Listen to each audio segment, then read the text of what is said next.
It's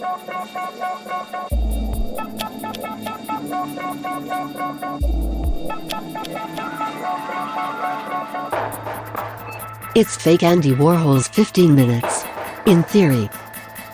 Episode 1. The World, the Flesh, and the Devil.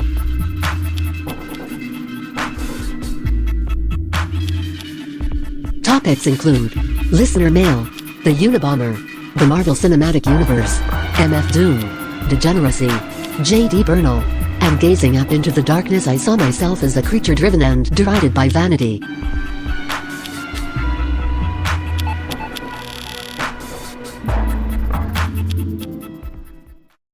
In the future, everybody will be world famous for 15 minutes. Everybody. MTV presents Andy Warhol's 15 minutes. So, Andy, don't you love drag queens? Tonight's show, sex, vegetables, brothers and sisters. MTV presents a half hour of nightlife, new bands, and hip people saying weird things. Vegetarians have better sex. Thursday night at 10 Eastern, 9 Central on MTV.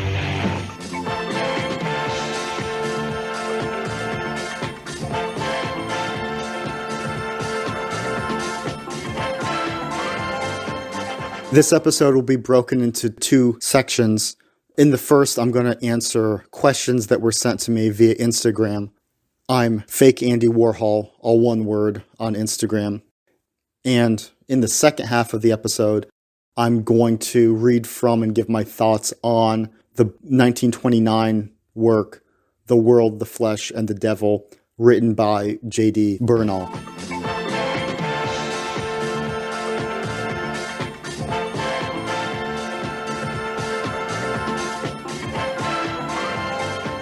Listener mail. Question 1. Doom 2, Pain Eternal, asks, do you like MF Doom? Yeah, I like MF Doom. When I was in college and when I was in grad school, almost all that I listened to was rap music. Since 2009 or so, there's been hardly any rap music that has really resonated with me. But when I was in college, I really liked rap music all the way back from the golden age of hip-hop on up. And, even back to the 70s. I mean, I listened to Kool Herc. I like everything back that far. Grandmaster Flash, all that stuff. And I liked MF Doom. I had probably 6 of his albums. He was pretty good. He wasn't one of my favorites or anything. But yeah, I liked him. What he reminds me of all the time, because for whatever reason I sort of put him in the same compartment in my mind, is this rapper Kool Keith. I liked Kool Keith quite a bit, and my favorite Kool Keith album is Dr. Octagon. So if you like MF Doom, check out Dr. Octagon. I hear and I see MF Doom brought up on the internet all the time, but I don't really see much about Kool Keith or Dr. Octagon in particular. One of my Instagram followers, his name is Earth People, I'm from Jupiter, or something like that. And that's a line from a Dr. Octagon song. Question 2. Curtis Jackson asks, how different would society be if Warhol didn't exist? I'd say it would be almost exactly the same. There's a lot of critics who make these hyperbolic statements like Warhol changed everything or Andy influenced everything. After him, nothing was the same. And I don't think that the societal impact Warhol had was that great at all. I don't think any individual really has that large of an impact, because if they weren't there to do what they did, someone else would have picked up the pieces. And with Andy Warhol in particular, I think that a lot of what he did was see where society was going to go anyway, and he got out ahead of it and sort of planted his flag there. And then after the fact, when society moved in that direction anyway, it appeared that it was because of him. That happened in terms of recording everything in particular. He carried a tape recorder everywhere that he went, and he was one of the early adopters of instant Polaroid cameras. And the companies behind those technologies knew who he was and sent him early copies of a lot of their devices. And yet, did Andy Warhol really have anything to do with people getting into Polaroid cameras? Not on a mass scale at all.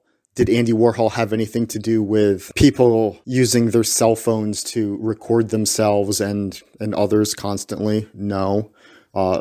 Did Andy Warhol really have anything to do with home movies or anything like that, which became ever more popular in the 1980s? And a lot of the home movies that people made, in a sense, you could say Warhol was doing things like that in the factory in the 60s. So did what Warhol did in the 60s in the factories with sloppy do-it-yourself recording technology, was that really responsible for people 20 years later getting like personal camcorders to record themselves and their friends and their families? No.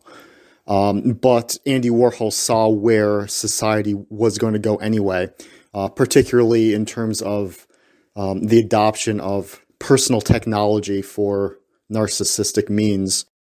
And he was a purveyor in that he got there ahead of almost everyone else. In terms of just the art world, yeah, he influenced it, but in the ways that he influenced it, things were already moving in those directions anyway. He wasn't the first pop artist. He wasn't the first artist to produce a lot of work with the intention of selling it. Picasso produced a lot of work. And in terms of the criticisms people might have of his influence on the art world, I mean, they'd say that what he did was low effort or pretentious or whatever they would say, or that it glorified trash culture. He wasn't the first to do any of that, and he wasn't the last. Now, would an artist like Jeff Koons have come about in exactly the same way had Warhol not influenced him? No. I mean, someone like Jeff Koons would probably still be an artist, but his art wouldn't look exactly the same. But how much influence do any of these people really have over actual real people's actual lives? Not as much as their champions would want you to think. Having said all that, I mean, it sounds like I'm shortchanging Andy Warhol, and it almost sounds like I'm saying, well, it didn't really matter if he existed or not. We wouldn't be any worse if he hadn't ever been around. I'm not saying that at all, because in a somewhat ironic sense, I think Warhol, for all of his coldness and for all of his sort of enthusiastic inhumanity, he really provides a great example of the human spirit in his age, and it's a tragedy, but he gives us a good example of a human tragedy. And there is a sort of humanistic profundity in almost every aspect of his life. So I think we'd be worse off for not having his example, but whether we can learn from it, I think kind of remains to be seen.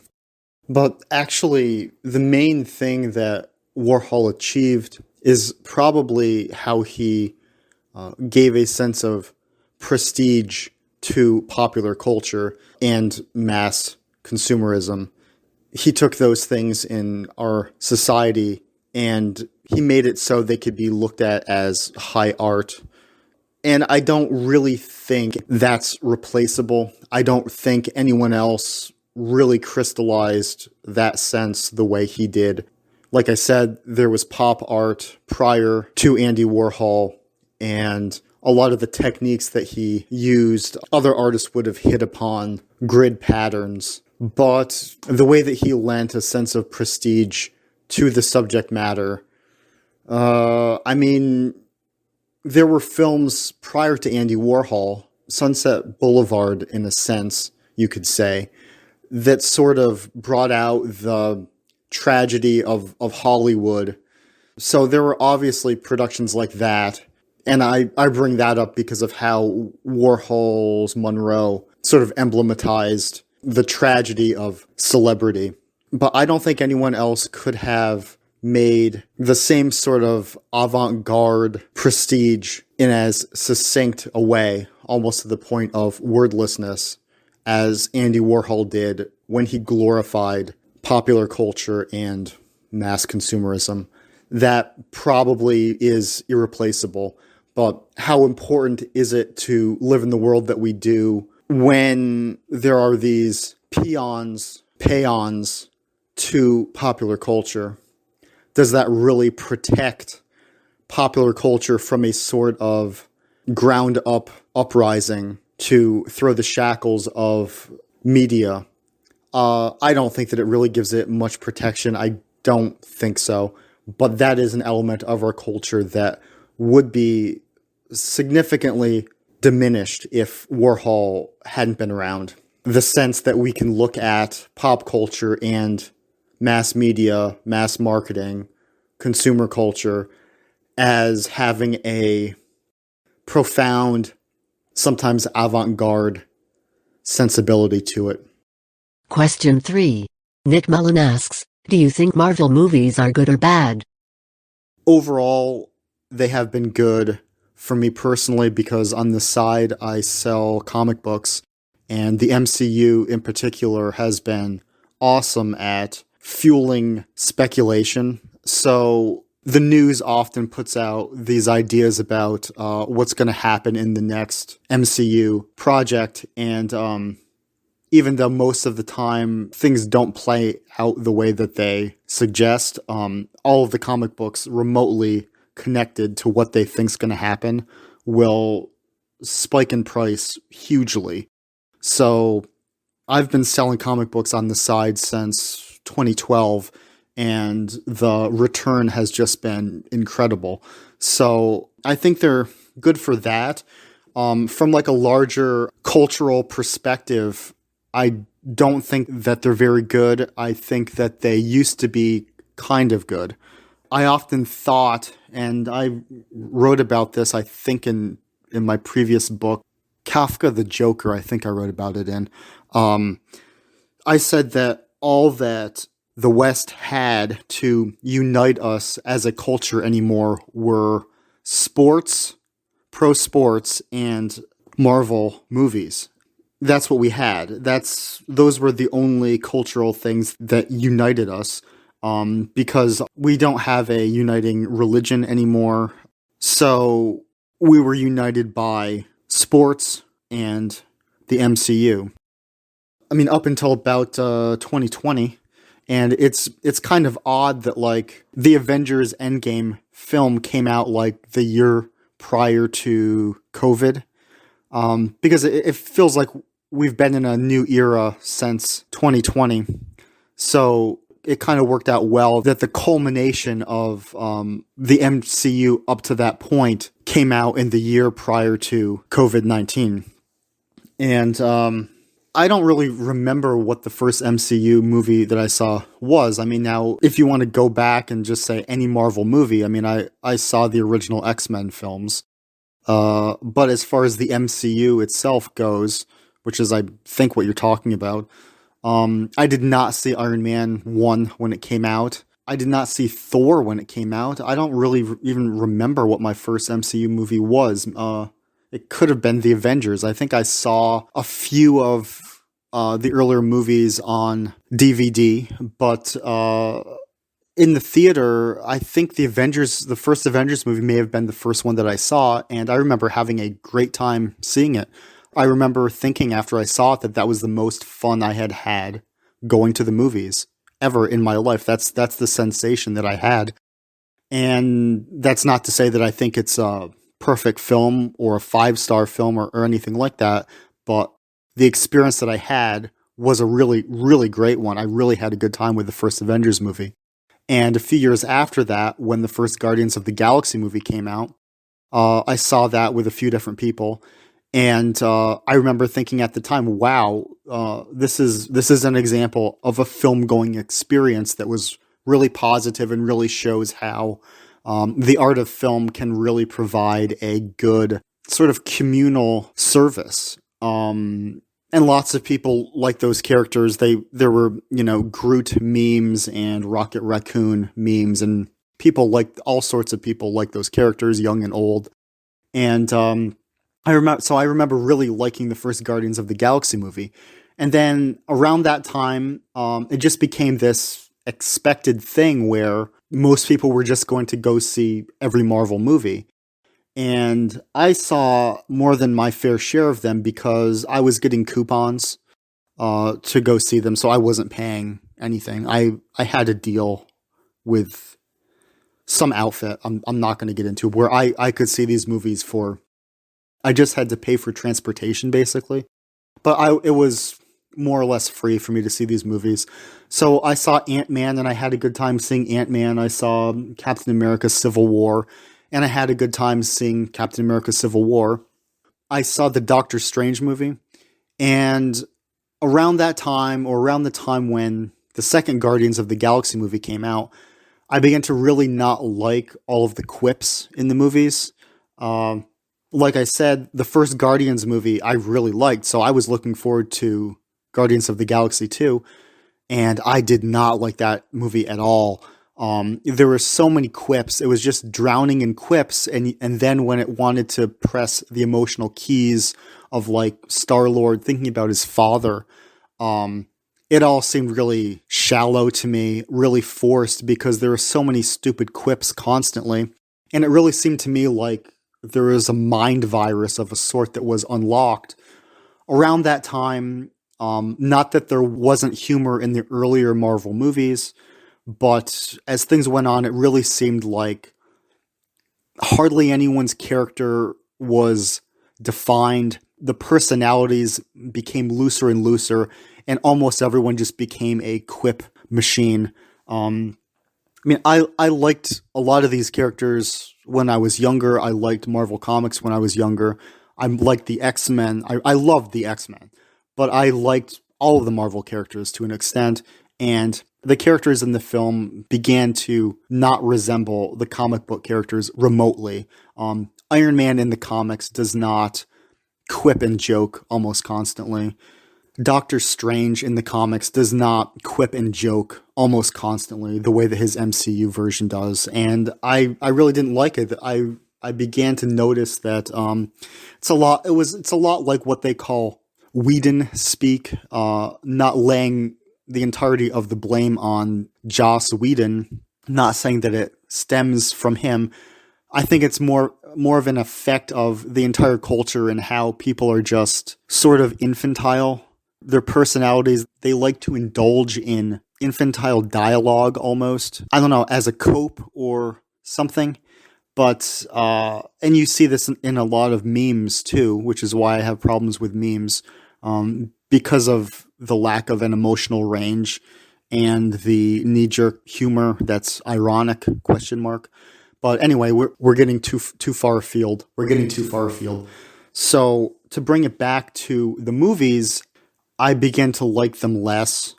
And yet, as with a lot of people, I was looking forward to the final two Avengers movies because they did seem like the culmination of a long plan. And overall, they were quite good. I liked Infinity War more than Endgame. They did seem like cultural watersheds in a way. And yet I couldn't help but notice that unlike The Lord of the Rings, or the Lord of the Rings films, I should say, or the original Star Wars trilogy, there is a lack of meaning. They were still pretty good, but in terms of relevancy, in a sense, the films didn't really say much. And you kind of notice that when you think about the lack of quotable lines, the lack of moral messages in any sense. It just seemed like the films were there to entertain and to please the most amount of people. And as they were, they certainly did seem like an okay thing for a large culture to be united around. You could certainly do worse. And even though, as the films went on, there was this creeping mind virus of quips, and there was this sort of erosion of personality. Despite that, the films were still pretty good. I would still say they were good. I cried during Avengers Endgame when Tony Stark passed away. And I say that, this is not the first time that I've admitted this publicly. I say that to speak to the overwhelming power that the art of film has. I also cried during The Passion of the Christ in 2003 or 2004, whenever that film came out. And I'm not a hardcore Christian or anything like that, but I say that to speak toward the power that film has. I believe it's an evil art form. I believe television is an evil art form because it can manipulate the emotions far too easily. It can draw an equivalency between Jesus Christ and Robert Downey Jr.'s Iron Man, who I do not like. I did not like Tony Stark in those movies by the end. By the end, I kind of disliked him. I kind of actively disliked him because he wouldn't stop quipping. And I hated the quips so much. I fucking could not stand the amount of quips that this character was doing. And yet I wept when he died because the film has so much power. And I was subjected to it and left at its mercy. And not that I resent the film. I still had a good time with Endgame overall. But I would certainly point to it as a reason why motion pictures should probably be outlawed. If I was in charge, there would not be films. There would not be television, but that's a separate story.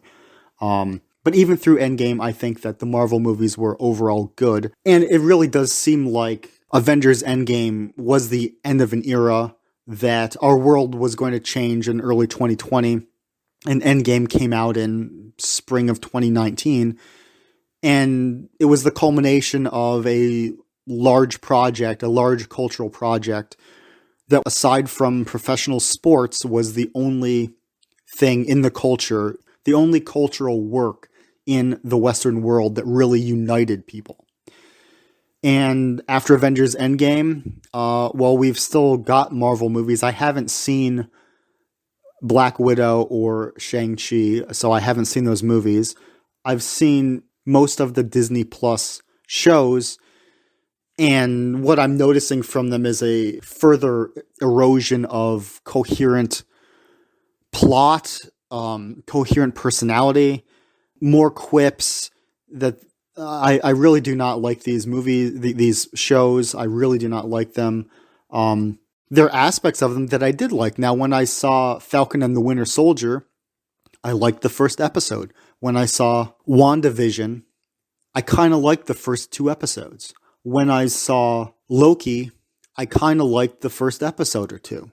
And yet, what comes out of these as the episodes proceed, it really does seem like the people in charge do not know how to tell a story, that they do not have a grasp of coherent human personality. They're unable, and it speaks to how everyone in the world, in the Western world at least, has just been getting exponentially crazier in the last few years, especially, where they cannot portray a coherent human personality. If you stop and think about any of these characters, they don't really have any motivations, or the motivations that they do have are contradicted by things that they do in later episodes, and how we, the audience, are supposed to feel about them as dictated by the music and by what other characters say about certain characters, just makes no sense whatsoever. I mean, the Loki show is a real case in point where the character's personality is all over the place. You know, we can't really hold any idea about him in our mind. Is he a sneaky trickster? Is he a Machiavellian figure? Or is he a self-hating, guilt-ridden bumbler? I guess he's any and all at any time. He can fall in love with himself or something. And the female version of Loki, at first we're supposed to consider this figure a multi-dimensional serial killer, but then a few episodes in, we're supposed to root for this person as a heroine. It really makes no sense whatsoever. Any questions of morality are glossed over. they bring up moral questions, but they don't really answer anything or explore anything in a remotely logical way. I thought the Loki show was atrocious by the end of it. It was all over the place. And all of this plays into this larger concern that seems to be running through all of the MCU properties now, as well as a lot of other entertainment properties, this multiverse idea. And I brought this out in the Warhol Christian book, where this idea of a multiverse, the reason why this is an ascendant idea, well, for one thing, it allows entertainment companies to bring back any sort of property that they want. But I think it also speaks to a sort of breakdown in the human consciousness in the Western world, where we are just floating in space and interacting with supposedly different versions of the same character, and yet there's no reason why these should be the same, in any sense, the same person, because there is scarcely any emotional through line of any sense whatsoever. And we're just floating in space as universes collide, and there's no coherency whatsoever. And the problem that I have with that is that great art becomes impossible. As overwhelming and as powerful as the Marvel movies were, you think of what's behind them, all of the funding, all of the themes, all of the characters that have been worked on for, in some senses, over half a century. It sort of culminates in these films, and yet, what's the point? What's the point overall? They do not resonate in the culture the way that Star Wars did. And I'm not even saying Star Wars is a 5-star work of art, but at least Star Wars had prevailing themes that really did seem like something you could overlay Joseph Campbell, Hero with 1,000 Faces style exegesis over and really get at why there is a sense of profundity. When the Avengers brought in the character Thanos, they removed what his motivation was in the comic books. In the comic books, specifically in the Infinity Gauntlet storyline, he wanted to court Lady Death, the personification of death. And to do so, he wanted to kill half of the beings in the universe. They removed the death character from Thanos' motivations, and maybe they thought it was too goofy, but that seems to really emblematize the lack of profundity in these films. In the comics, Thanos loved death. He wanted to court her. He wanted love. And to do so, he would do something as grandiose as killing half the beings in the universe. He would attain the power of God. And what he would do with this power is ultimately something for love, for a perverse sort of love. And there is some profundity in that. There is something worth exploring. But the MCU characters are not profound. Captain America in particular, this is a hobby horse of mine, Captain America in particular is not profound. I have enough problems with the idea of Captain America, but especially in the MCU, he is not profound. He is pseudo-profound. What did the Marvel movies do with Thor and the Asgardian gods?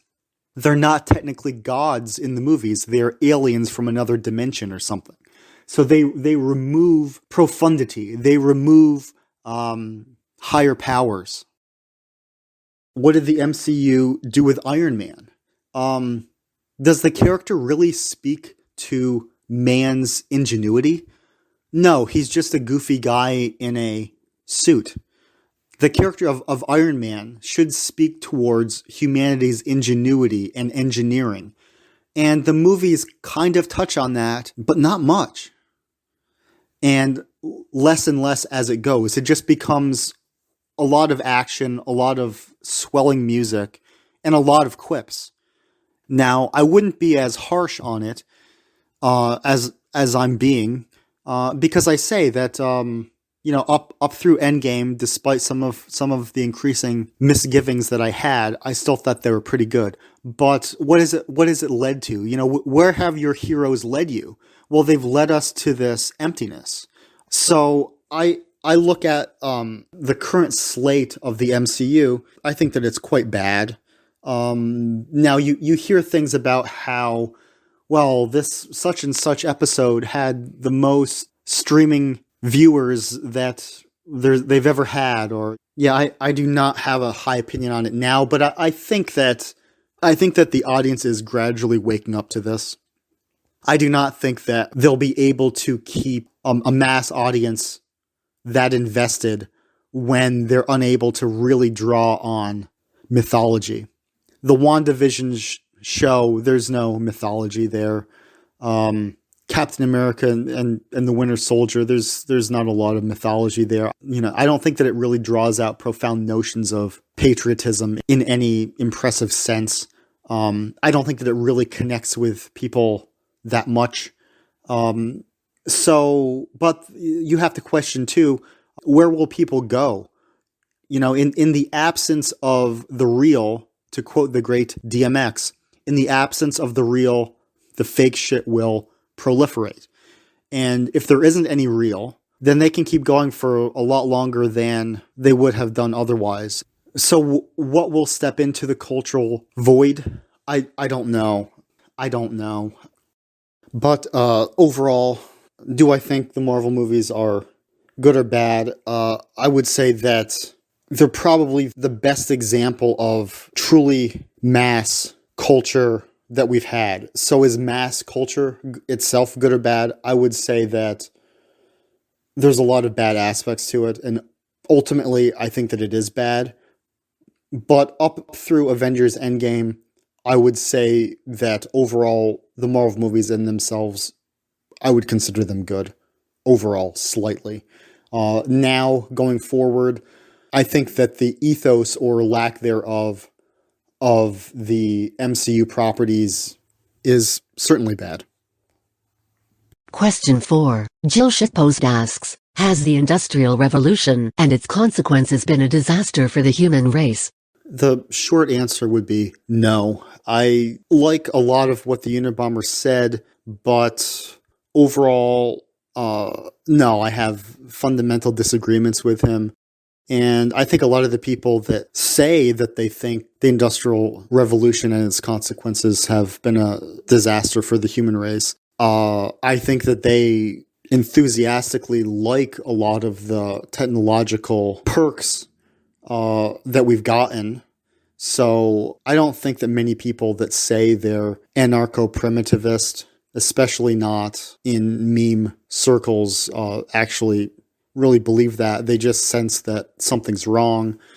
And Uncle Ted provides this simplistic idea that the disaster came from the Industrial Revolution. And I think there's truth in that, but without getting too long-winded about this one, I would say that more of the problems came from the Enlightenment than from the Industrial Revolution itself.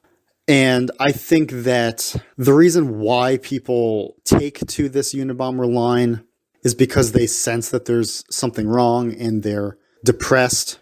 And that has more to do with the ideologies and the inhuman techniques that have resulted from the Enlightenment than from technology directly, as opposed to physical technology itself.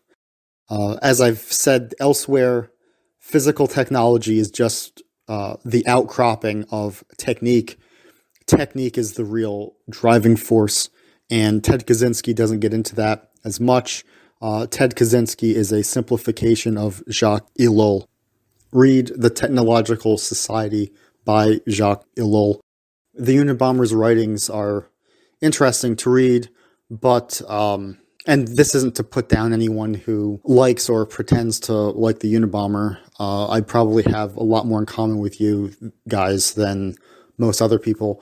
But no, I have fundamental disagreements with how the Unabomber proceeded in his operation and what he said was the cause of it. He basically wanted to be a ruthless version of Jacques Ellul, and it did not work out. And the idea that all of our problems can be traced back to the Industrial Revolution is an oversimplification, because the things you don't like about the Industrial Revolution were in the air prior to it, and because human beings fundamentally like the creature comforts that the Industrial Revolution provided. They just do. It's blatantly obvious.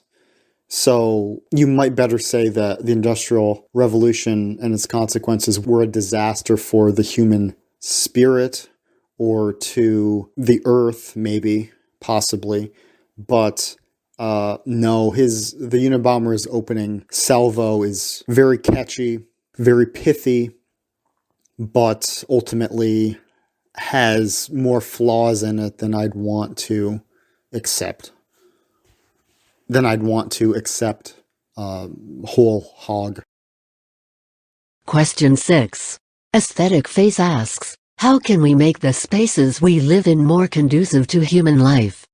Well, I would say the most important thing would be quiet. The spaces that we live in, it's almost impossible to get away from noise from the outside. So I would want a house full of rooms that did not look out on a highway or really even a road of any sort. I live in the middle of nowhere. And even here, the amount of traffic, and there's no highly populated areas anywhere close to me, and yet the traffic outside is fucking unreal, and it's constant. It sounds like a small thing. It sounds like just kind of a crackpot thing to care about the noise from the highway. But I think that it's a constant distraction. It constantly, almost in a subliminal way, makes you uneasy and prevents you from really getting in touch with your thoughts. So I think cutting down on noise would be the most important thing. And obviously that would have to do with whoever lives near you. You know, if they've always got loud music going, or a chainsaw or a lawnmower. The guy across the road from me, I don't really understand why he does this. I think he does it because he doesn't have anything else to do in his life. He lives alone, and he mows the fucking lawn constantly. I mean, he'll mow the lawn when it fucking cannot have grown more than like a centimeter since the last time that he mowed. He will mow the lawn when the rain's coming down. He will mow the lawn in the morning when it's still wet from the dew the night before. Is it a big deal? Well, it's something that you constantly hear in the back of your head. And yeah, so I think getting away from exterior noise would be the most important thing to create more human spaces. I mean, the knee-jerk reaction would be fewer television sets. I mean, that was the first thing that comes to mind, would be either turning TVs off or not having them at all. And yet, I mean, that really has to do with the people that live in the house. If they're the sort of people that want to keep the TV on all the time, which people do that often, you go to people's houses and they have multiple TVs on in multiple rooms constantly, and it's hard to have conversations sometimes because it's so distracting.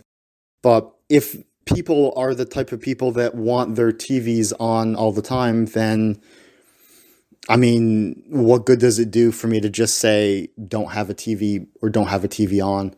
So that has to do more with the people themselves. But in terms of spaces, I mean, I guess, I don't know, are there types of windows that are like more soundproof? I don't know. When I move to a different place after this, I'm probably going to look into things like that. My favorite author is Marcel Proust. And when Proust wrote In Search of Lost Time, he lined his apartment in like a type of cork so that he didn't have to hear anything. And I mean, that's about being isolated, though, and being isolated isn't necessarily about creating a human space for more than one person. So if you live with other people, I still think cutting down on exterior noise is the most important thing. Question 5. Little Bourgeois Chic asks, what can you implement in your life to keep yourself from becoming a degenerate? Probably just implement like a casual exercise routine. That's what comes to mind, I think. Giving yourself something to do, something physical to do, takes your mind off other things that could be considered degenerate. I'm not exactly sure what you would mean by that. I think a lot of people on the internet who say that they're not degenerate are. I don't really know how you get away from degeneracy and also live in the world that we live in now in the West in particular. If what is meant by degeneracy is pornography, then get in a relationship that will take your mind off of most of pornography. At least that's my experience. But obviously that's easier said than done. I guess other things people would refer to as degeneracy would be like chronic video game playing or maybe anime watching.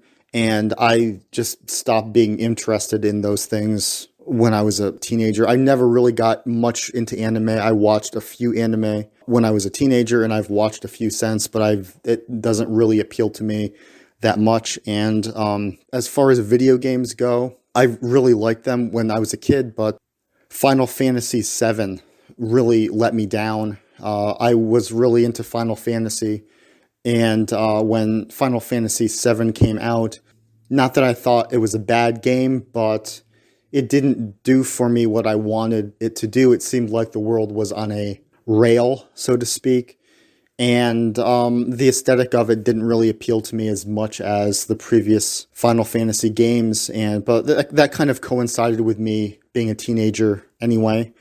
So I haven't really cared about video games much since then.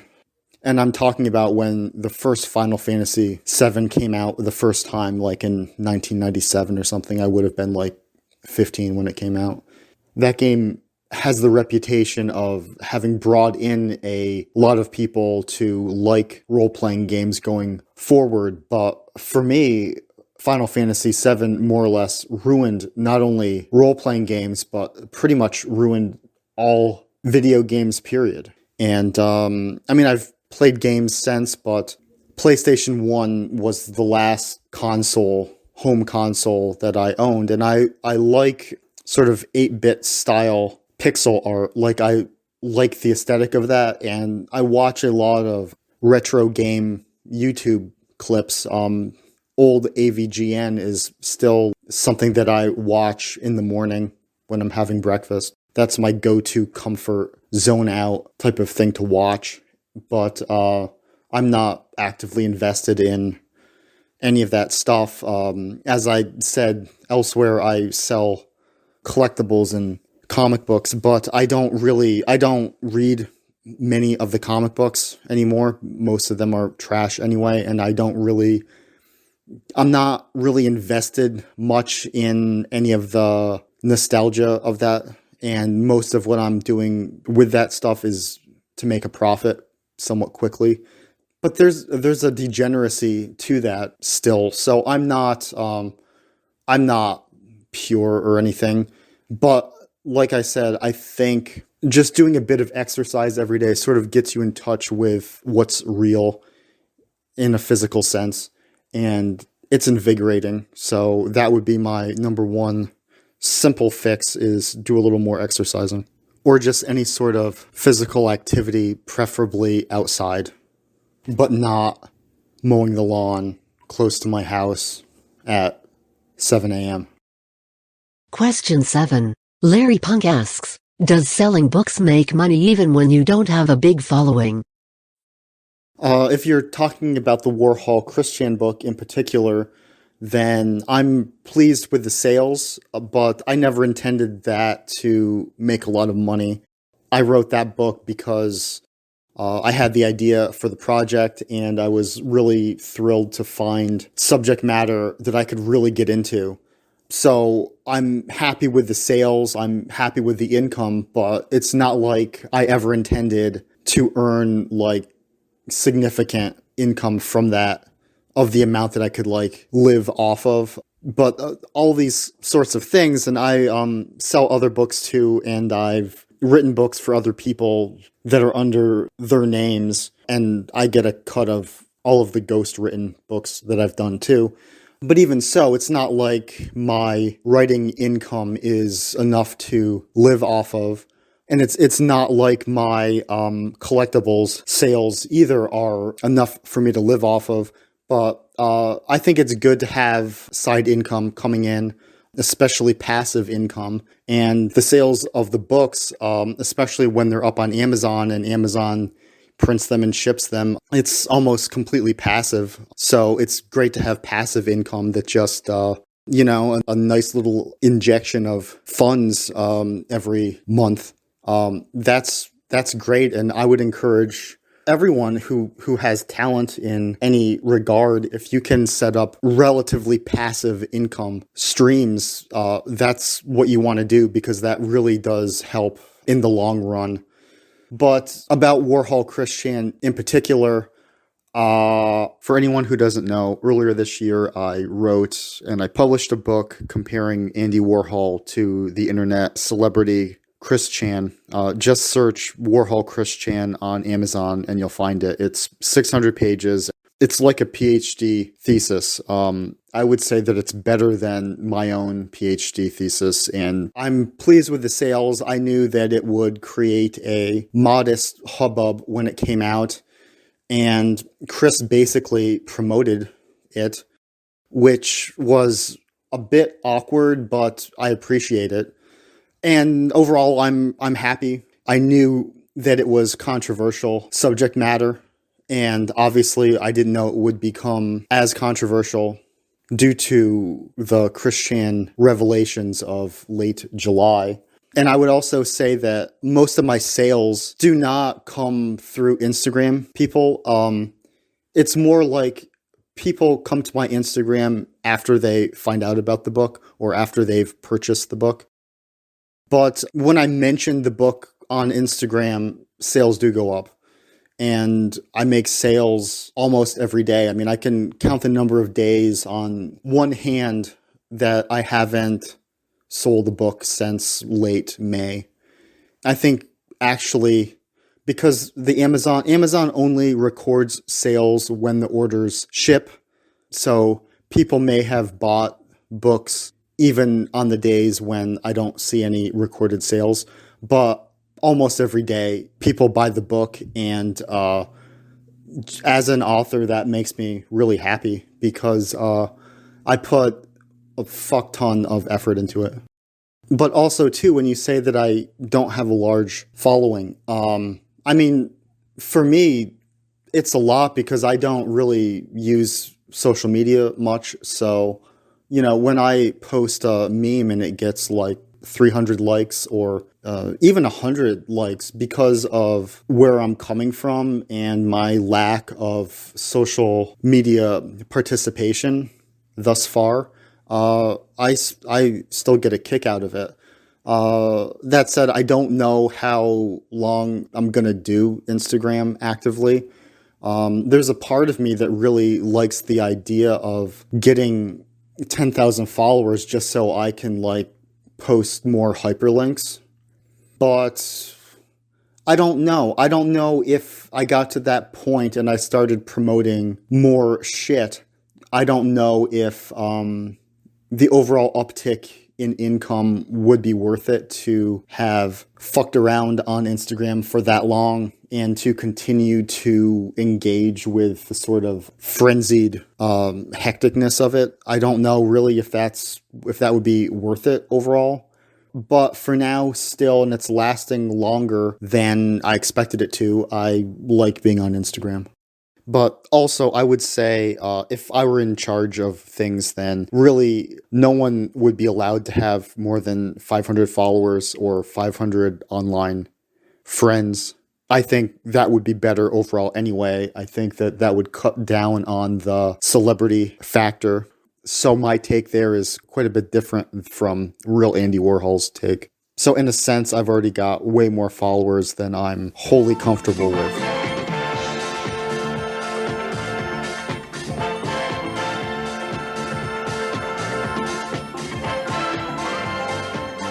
I'm going to go over J.D. Bernal's The World, the Flesh, and the Devil, which is a book that he put out in 1929. It's quite a prescient work in the vein of what is now called transhumanism. I would say that it's really ahead of its time. There are certain things that were written in the early 20th century that when you look back on them now, it really gives you an insight into just how old some of these ideas were. This work sort of goes into genetic engineering. Just to give a brief overview, J.D. Bernal was born in Ireland in 1901, and he died in England in 1971. He lived most of his life in the UK. He was a scientist, and he wrote quite a few books, or at least the books that he wrote, some of them were quite long. Not The World, the Flesh, and the Devil, though. Most of his scientific work had to do with X-rays, or at least X-rays are what he's known for within the scientific community. He won a lot of prizes for his scientific work. He fought in World War II, and he was basically a lifelong communist once he became a communist in the 30s or the late 20s, maybe. So he was a pro-USSR activist. He lived in England most of the time, but he spoke out in favor of the Soviet Union. He attended a lot of international conferences on socialism, communism, and world peace. And in fact, he was president of the World Peace Council from 1959 to 1965. He was a mover and a shaker, as they say, and he knew lots of elite people in all sorts of walks of life. In 1950, Pablo Picasso painted a mural in his flat when Picasso went to London to attend some sort of peace conference. Now, J.D. Bernal defended Lysenko, who is a Soviet biologist. Lysenko is quite well known. He's the example that most people bring out when they talk about how in the Soviet Union, science had to conform to like Soviet socialist, communist, Marxist thought. So in some way, Lysenko's ideas about biology conformed to what Stalin in particular thought was the correct way to view things, in that in some vague way it conformed to Soviet ideology. And they say now that a lot of the starvation in the Soviet Union, not all, but quite a bit, was due to an enforcement of trying to follow and conform to Lysenko's ideas about how crops should grow. And it didn't work out. In fact, quite the opposite. Now, as an outsider, lots of people can just look at that and say, well, they wanted to starve some of their people to death. And probably in some cases that's true, but also I think that they did try to enforce Lysenkoism, and it did not work. But J.D. Bernal, from the outside, from the UK, defended Lysenkoism and said, oh, no, this is good science. So Bernal's an interesting character. In some ways, he supported these weird ideas that didn't go anywhere and didn't last that long. But he also had and supported weird ideas that went somewhere and are still playing out. And that's what I want to go into with his work, The World, the Flesh, and the Devil. The full title is The World, the Flesh, and the Devil, an Inquiry into the Future of the Three Enemies of the Rational Soul.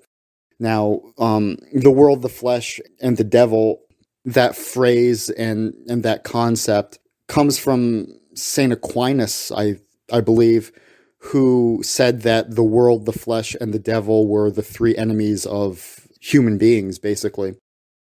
So what J.D. Bernal, in some sense, is trying to do with his work is to get into what these enemies are, but in quite a metaphorical sense, because he doesn't exactly want to eliminate them. He sort of wants to use these concepts to evolve human beings. It's worth pointing out that obviously J.D. Bernal, being a Marxist, being a communist at the time, he was not a Christian. So this is not some sort of like Christian uplifting work. No. Now, this work, which was published in 1929, it's not that long. I would say it's maybe, I don't know, 20 pages, 25 pages long. It was called, quote, "The Most Brilliant Attempt at Scientific Prediction Ever Made," unquote, by Arthur C. Clarke, the famous sci-fi author who was behind 2001 A Space Odyssey, as well as a lot of other works. And Arthur C. Clarke himself was sort of an elite mover and shaker too.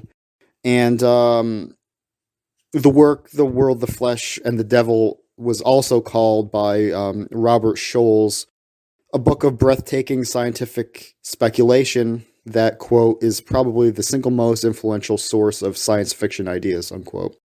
So this work is not well known to a wide audience, but to a sort of exclusive audience that knows what's what, this work is really jaw-dropping.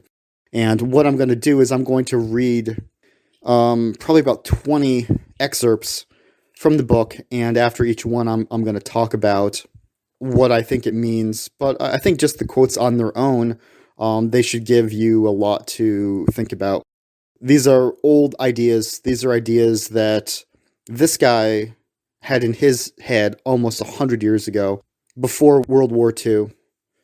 And let's just get into it. So, quote number one, quote, "In the alteration of himself, man has a great deal further to go than in the alteration of his inorganic environment. He has been doing the latter more or less unconsciously and empirically for several thousand years, ever since he ceased being parasitic on his environment, like any other animal, and consciously and intelligently for at least hundreds of years. Whereas he has not been able to change himself at all and has had only 50 years or so to begin to understand how he works." End of quote. So there's a lot in there. Obviously, what screams out to most people today, I would believe, is this idea that man ceased being parasitic on his environment like any other animal. But pay attention to that last phrase, like any other animal. All animals try to live off of the environment that they have, but they just sort of like do so blindly. They eat almost as much as they can, usually. And human beings, we're still parasitic, but we're not parasitic on our environment like any other organism. We have rational thought. We're not just consuming blindly. If we're still consuming, then we know what we're doing, or at least we have some sort of rationality to our consumption of the environment than other animals do. Now, when you get over that idea, what J.D. Bernal's getting into here is the idea that human beings are not just passively natural in our environment. We change our environments. We have the capacity to deliberately change our environments, and we have been doing so for hundreds of years. That's the idea, and that's an important distinction between human beings and animals. Okay, let's go on to the next quote. Quote 2. Quote, "We badly need a small sense organ for detecting wireless frequencies, eyes for infrared, ultraviolet, and X-rays, ears for supersonics, detectors of high and low temperatures, of electrical potential and current, and chemical organs of all sorts," unquote. So he's talking about genetic engineering. He's talking about the idea of grafting organs onto human beings, or altering the genetics of human beings so that these other sorts of organs grow on us. Now, once again, he's talking about X-rays, radios, wireless frequencies. He's talking about all this in 1929. So mostly recently, or maybe in the last 20 years, 30 years, if people were going to think about these ideas, they would think about combining human beings with computers, or sort of like injecting computer chips into us or something like that. What's interesting here is that well, A, that J.D. Bernal thinks about this stuff so early, and also that he thinks of it in terms of like genetic engineering. Like he wants to just like grow these organs onto people. So it's completely fascinating that this early on, this guy was thinking about this kind of stuff. Quote 3. Quote, "The new man must appear to those who have not contemplated him before as a strange, monstrous, inhuman creature, but he is only the logical outcome of the type of humanity that exists at present. It may be argued that this tampering with bodily mechanisms is as unnecessary as it is difficult, but eventually the mechanized man will begin to show a definite advantage. Normal man is an evolutionary dead end. Mechanical man, apparently a break in organic evolution, is actually more in the true tradition of a further evolution," unquote. So, I mean, this is incredible too. The first thing to point out is that when he says the new man, that term sort of goes along with concepts of what was called the Soviet man. These ideas that new ideologies will mold humanity into a new sort. And also here, just the idea that genetically engineered sort of chimera human beings will appear as inhuman creatures to the previous humans. But this is what elite scientists want to do. This is what, as early as 1929, the idea was out there. I don't think J.D. Bernal in 1929 was the first scientist to ever think of these sorts of things, but he was one of the first to sort of state the concept so openly.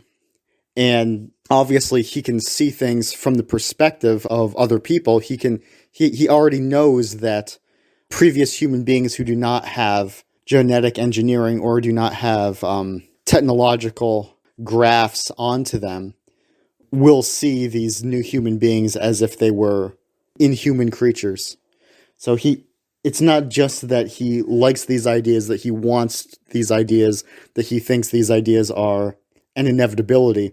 He can already sense that people who do not have these augmentations, if you want to call them augmentations, will view those who do as evil monsters. Next quote.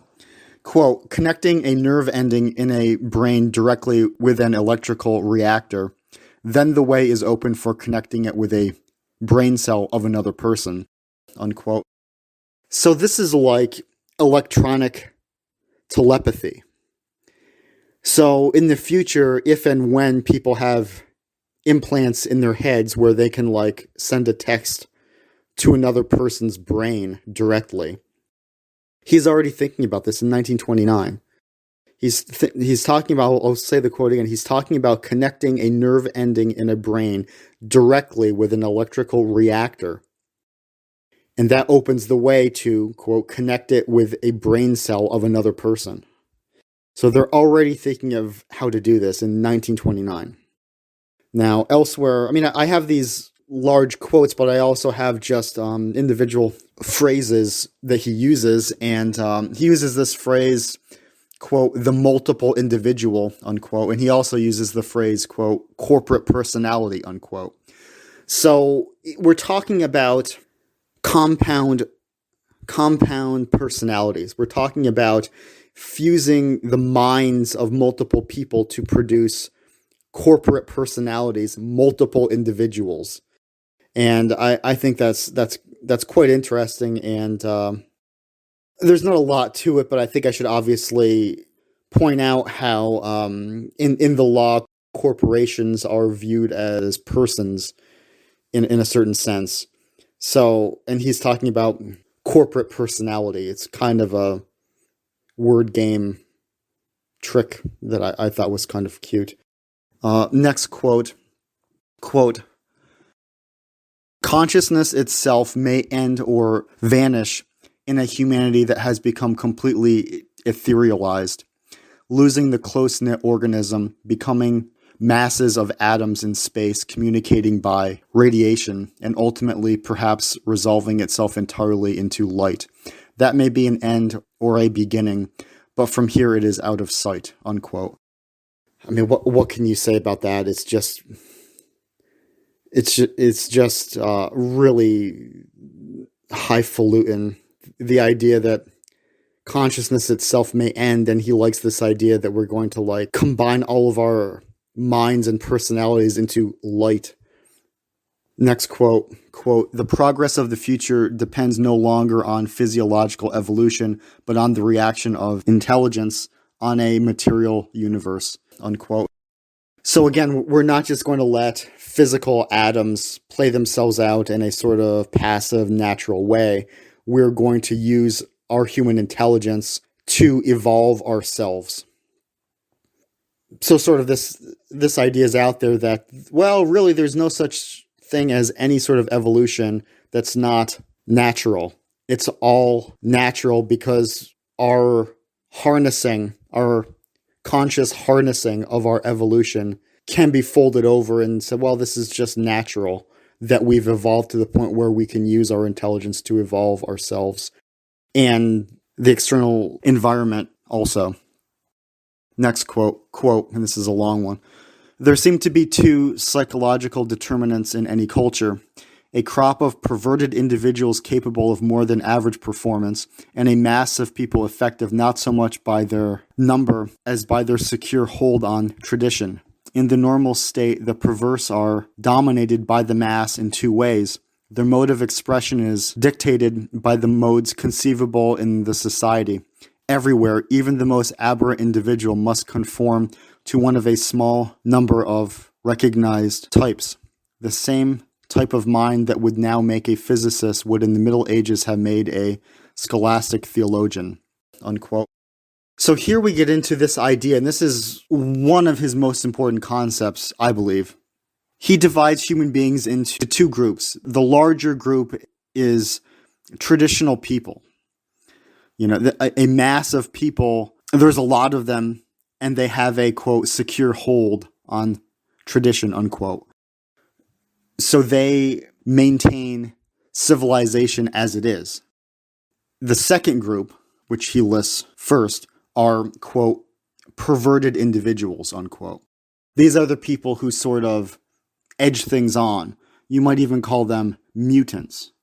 They're the people who, it's almost as if they like subversion for the sake of subversion because subversion's interesting. Or instead of subversion, you can say progress. They see what the state of play is, and they sense ways that it could be perverted. They sense ways that what if we tweak this parameter or that parameter to get a reaction of some sort that, whether it's uplifting to all or not, it sort of pleases them in a sense. Now, Bernal's saying perverted as a positive, and he compares something that now, or even 100 years ago, would be viewed as a sort of old-fashioned conservative role, like a scholastic theologian from the Middle Ages. He views that person as a, quote, pervert of the time. The scholastic theologian in the Middle Ages would have been the pervert of the time, would have been the guy who likes to hoard manuscripts and to go over all this information where the masses do not want or have the capabilities to read. So in other words, Bernal's saying that this sort of ingredient within the human population has always been there. That within a mass of people, there will always be oddballs, or there will always be, quote, perverts who will be looking at what the situation is and who will be wanting to tweak things. And whatever they do, whether that's rewriting manuscripts or whether it's playing with people's genetic codes, sooner or later that will cause effects in broader contexts. So, in other words, there doesn't need to be an overarching ancient conspiracy to sort of drive humanity in a certain direction. Rather, it's a sort of rolling reaction amongst, quote, perverted people that are responsible for what is called progress. Next quote. Quote, the conflict between the humanizers and the mechanizers will be solved not by the victory of one or the other, but by the splitting of the human race. End quote. Now here, the idea of the human race splitting should remind us of H.G. Wells' Eloy and the Morlocks from the Time Machine. Several years ago, there was also an article that got a lot of play. I think it was from the BBC website, where scientists were talking about how the human race is gonna split into two different types of people. Now, in present day, I don't like to get into topical politics much, but you can even see this idea in people's conceptions of how we need to split the country in two, or how the human race needs to go in two different directions based on whether or not you've gotten an injection recently or not. So this idea of the human race splitting, this is not new. This is old. This is not just a fictitious H.G. Wells idea either. 1929, J.D. Bernal is talking about it. Next quote. It is only in space that the potentialities of the more highly developed forms of complex minds would have an adequate field of functioning, particularly in their extended time relations, unquote. So here, I just put this quote in because here too we see this idea of how the human race needs to go into outer space and all this, and I'll probably go into this in another episode, but I don't think space colonization will ever happen. I don't think it will. I think it's always been a hope and a dream and a sort of lure to sort of prod humanity onward, but I don't think it will. And I think it's, I thought it was worth pointing out that J.D. Bernal himself thought, which is understandable at the time, thought that, oh yeah, we'll need to go into outer space to really extend the capacities of what humanity wants to do. Next quote, physiological steps will probably be taken without consideration of the psychological consequences, unquote. Now, yeah, this is absolutely true. You can see that in all sorts of developments, obviously, but I just thought it was worth pointing out that J.D. Bernal just states this outright. I mean, this is before World War II. He's already saying, yeah, physiological steps will probably be taken without consideration of the psychological consequences. And we saw that play out in the years after 1929, obviously. But even now, I mean, people really do not consider the psychological consequences of how they're changing life on the planet. If they did, then you would have to say that they're trying to drive us insane and trying to drive us into depression, because obviously the clearest evidence of the way things have been going being wrong is the increasing levels of depression and the increasing levels of antidepressant drugs that need to be administered to larger and larger swaths of the population. If things were going in a good direction, we would not have increasing levels of depression.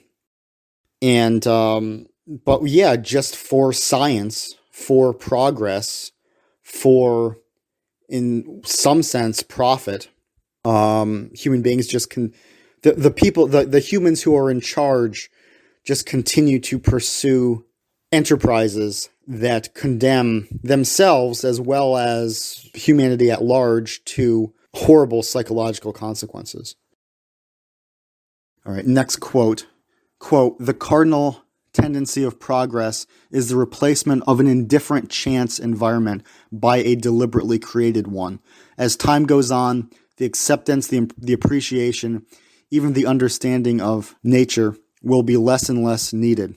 In its place will come the the need to determine the desirable form of the humanly controlled universe, which is nothing more nor less than art. End quote. Now, here again, too, we have the idea that I mentioned earlier about how human beings are going to replace the, quote, indifferent chance environment with a deliberately created one. Human beings are the organism that gets to try to develop its own surroundings. Our surroundings are increasingly artificial. We make our surroundings, or we make the technology that makes our habitat. And the other idea here, this idea of a humanly controlled universe, which is nothing more nor less than art. This is just megalomania, obviously. But here we have this idea that you see elsewhere, that anything can be justified as art. Now, art itself is the root of artificiality. So it's almost like saying, well, I can do any sort of artificial, inhuman, unnatural thing, which is so any sort of artificial thing, and it's okay because it's art. Artificiality is okay because it's artificiality. So it's a tautological argument, but the prestige that art has is a justification, or is perceived as a justification. Next quote, he speaks of, quote, a setting up of what is virtually a new species or several new species, and a mode of setting up which is itself a departure from the time-hollowed methods of evolution. End quote.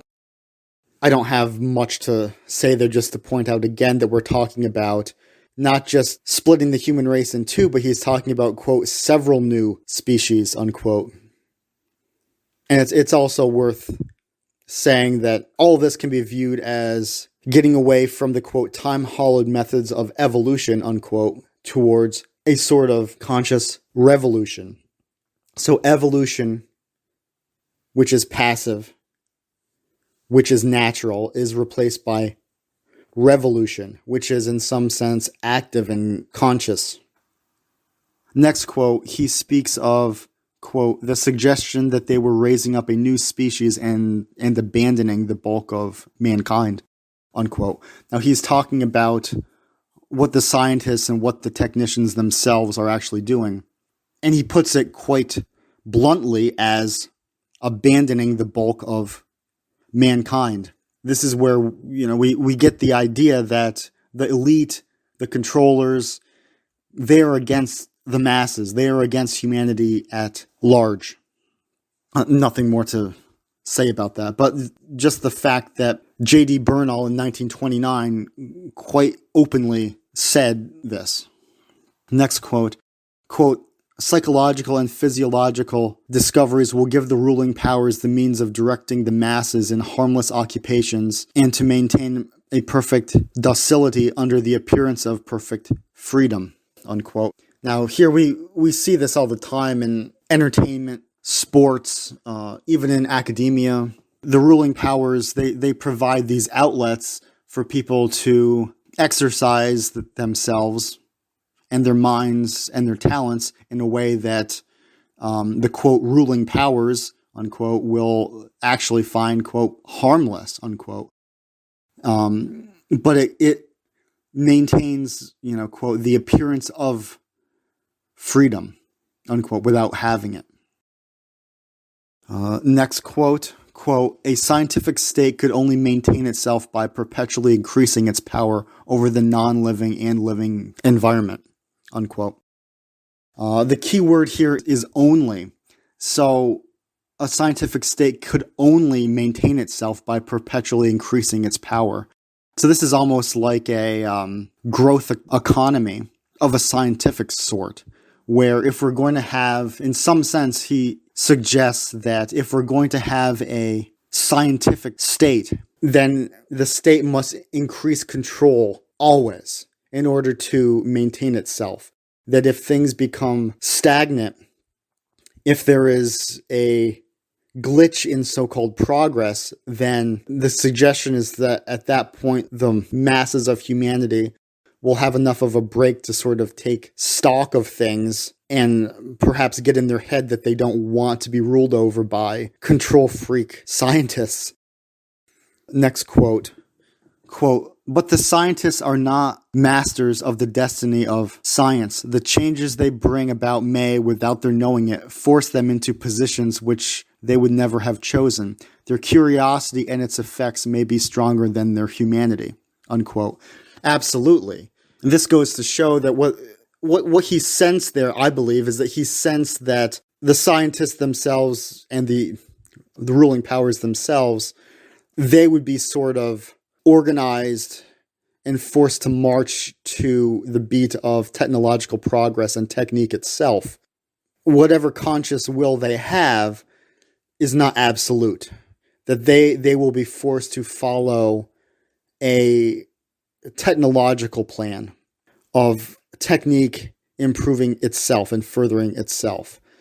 And for all of this here, it's worth pointing out that this is not a sort of anti-science dissident saying any of this. For one thing, I'm not anti-science, but I'm saying that the quotes that I'm reading, at times they sound like they come from a conspiracy theorist who's saying, "Oh, the scientists are going to do this and that to them, to us."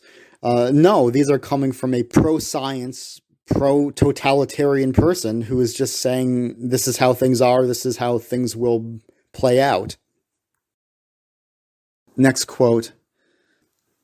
"Scientists in such a stage would tend very naturally to identify themselves with the progress of science itself than with that of a class, a nation, or a humanity outside science.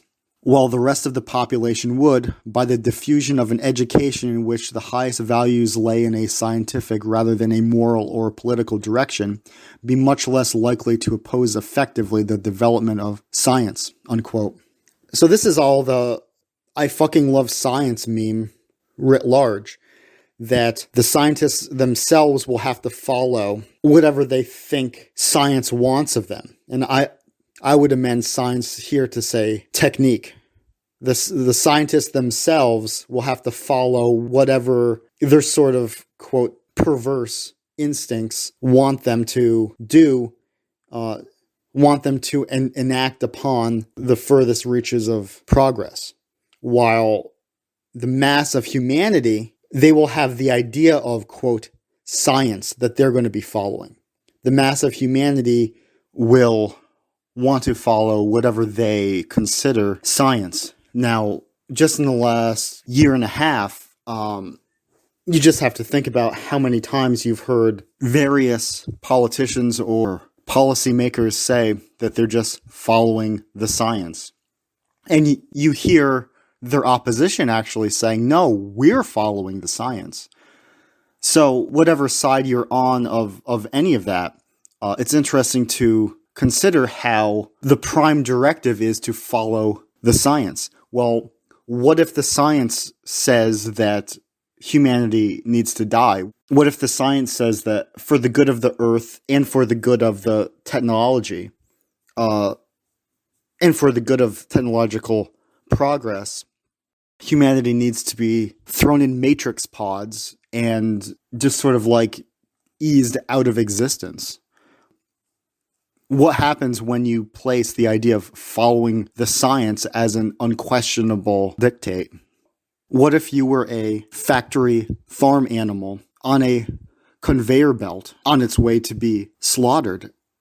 To embrace the science, to embrace technology then, and to just go along with what technology and science are wanting you to do means to remain on the conveyor belt until you're dead.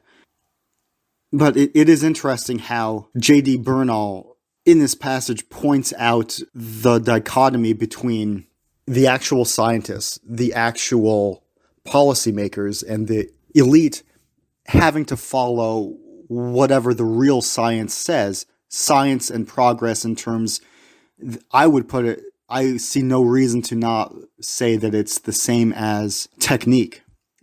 They are extending technique. Whereas on the other hand, you have this idea of, quote, science or technology, progress. This idea that the masses are made to conform to and not to question the specifics of. Now, I only have one more quote. It's a fairly long one, but here we go. Quote, "The better organized beings will be obliged in self-defense to reduce the numbers of the others until they are no longer seriously inconvenienced by them. If, as we may well suppose, the colonization of space will have taken place or will be taking place while these changes are occurring, it may offer a very convenient solution. Mankind, the old mankind, will be left in undisputed possession of the earth, to be regarded by the inhabitants of the celestial spheres with a curious reverence. The world might, in fact, be transformed into a human zoo, a zoo so intelligently managed that its inhabitants are not aware that they are there merely for the purposes of observation and experiment," unquote. Now, this is a very elegant solution that's not going to happen because we're not going to colonize space. We're not going to live in any substantial way on other planets. But J.D. Bernal in 1929 could still think that that was possible. And that in and of itself is quite interesting. Usually we don't think of like space race stuff happening prior to World War II, but here we are well before World War II, 1929, and Bernal's talking about, oh, we need to colonize the other spheres. Now, actually, prior to this, there was science fiction about going into outer space. The Edgar Rice Burroughs, John Carter of Mars books, they were out in the early 1910s. And in 1901, H.G. Wells wrote a novel called The First Man on the Moon. So the idea of going to other planets and to the moon was out there. But here we see an actual, well-established, prominent, prize-winning scientist, an actual scientist, saying these ideas. And these are the ideas that a lot of people are still caught up with. The idea that we can colonize other worlds, that space travel to other galaxies is somehow possible. It's not possible for human beings.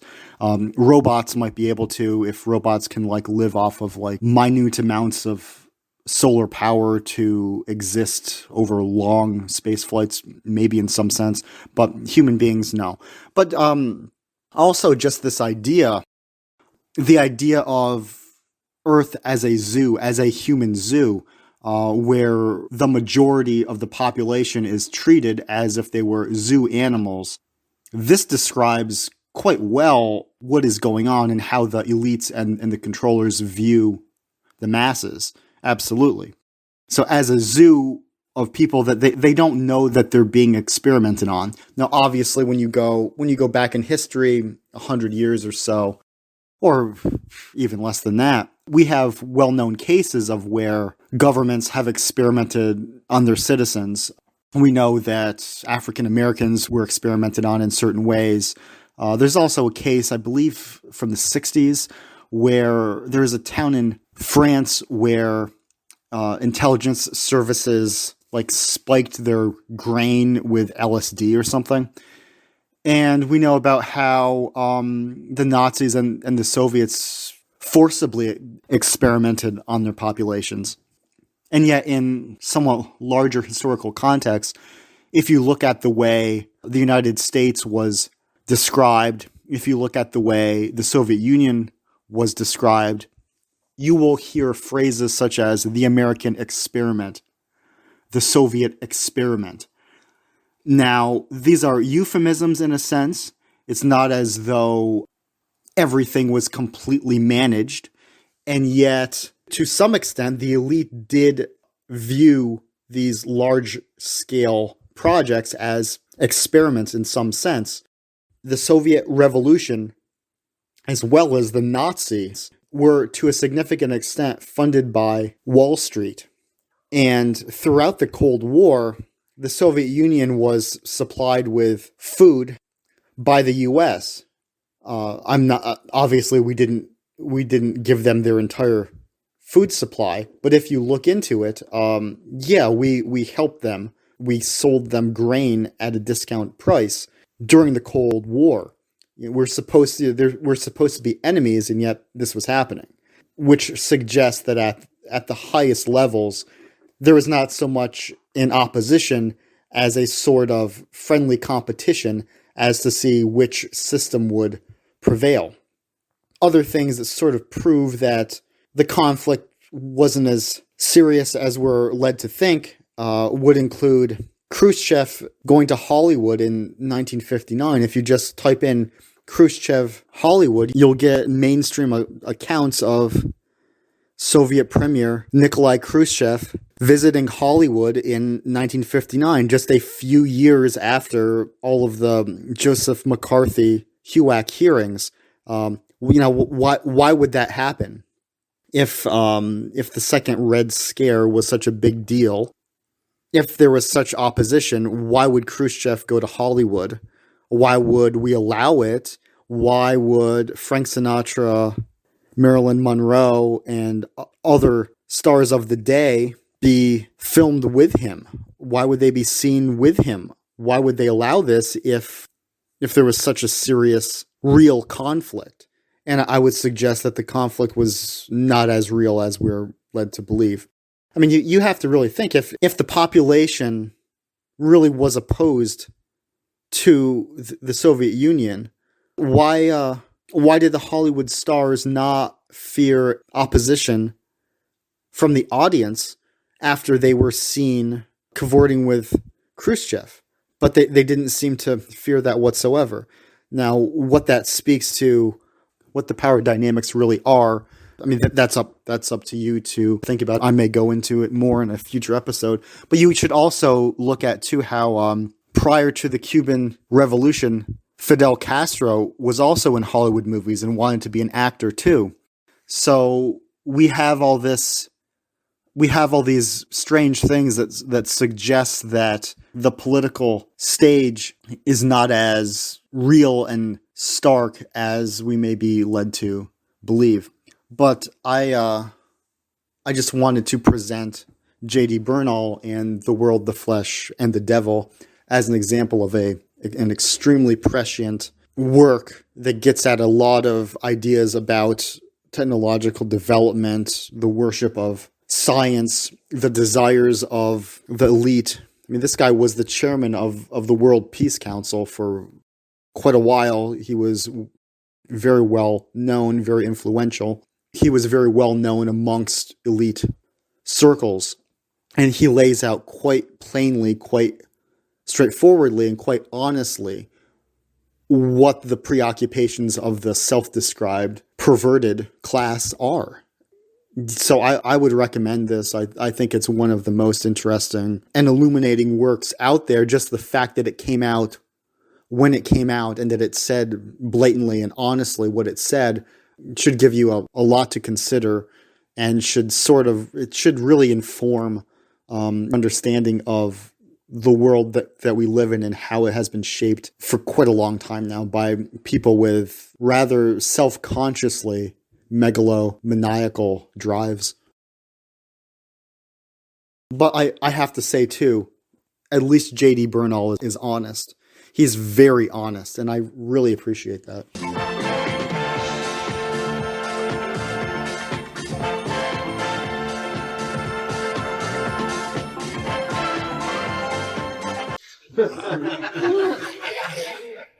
He couldn't influence anybody. He was incapable of doing anything. He was so severely autistic with dyslexia and Asperger's disease. He couldn't read, he couldn't write, and he couldn't speak. He had no ideas about anything. Nothing. That he could go out and say hi, that was his extent. But that he did it his whole life, you gotta give him credit.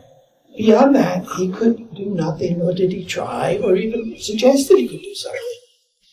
So I was his manager, and my business there was to do something that he could come along, so his name would go in the paper, so his art dealer could raise the price of. The dealer would send the Polaroids, he'd send them to a silkscreen people downtown for illegal aliens to push paint through a thing, and then send them to the dealer.